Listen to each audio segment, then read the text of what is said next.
సొరకాయ పప్పుని ఒక్కసారి ఇలా చిన్న చిన్న మార్పులతో ఒక కొత్త ఇంగ్రీడియంట్తో ఒక్కసారి ఇలా ట్రై చేయండి.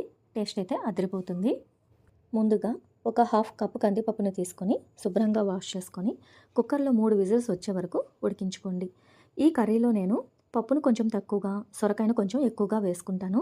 మీరు మీకు నచ్చినట్లుగా వేసుకోండి, ఏం పర్లేదు.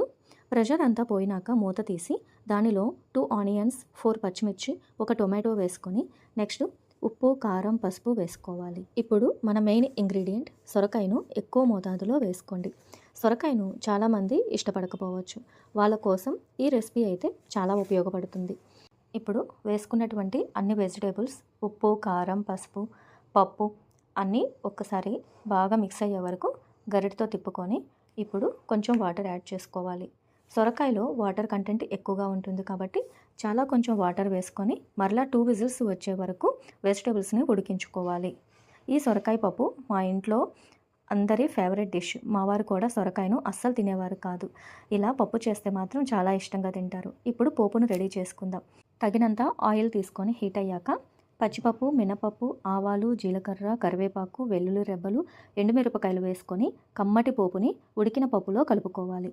ఈ పప్పు టేస్ట్ను మరింత టేస్టీగా చేయడం కోసం కంపల్సరీ సాంబార్ మసాలాను ఒక 3 స్పూన్స్ వరకు వేసుకోండి. అలాగే ఒక స్పూను చింతపండు గుజ్జును కూడా వేసుకోండి. ఇలా గుజ్జు రెడీగా లేనివారు ఉప్పు, కారం, పసుపుతో పాటు కొంచెం చింతపండును కూడా పెట్టుకొని ఉడికించుకోవచ్చు. టేస్ట్ చూసుకున్నానండి, ఉప్పు తక్కువగా ఉందని కొంచెం ఉప్పును కూడా యాడ్ చేసుకున్నాను.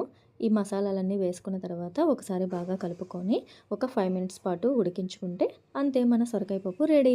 ఈ కర్రీ మా ఇంట్లో వాళ్ళకు మాత్రమే కాదండి, మా ఇంటికి రిలేటివ్స్ వచ్చినప్పుడు 2-3 టైమ్స్ వాళ్ళందరికీ కూడా చేసి పెట్టాను. వాళ్ళకు కూడా చాలా బాగా నచ్చింది. మీకు కూడా తప్పకుండా నచ్చుతుంది. ఒకసారి ట్రై చేయండి. ఈ వీడియో కనుక మీకు నచ్చితే please like, share and subscribe.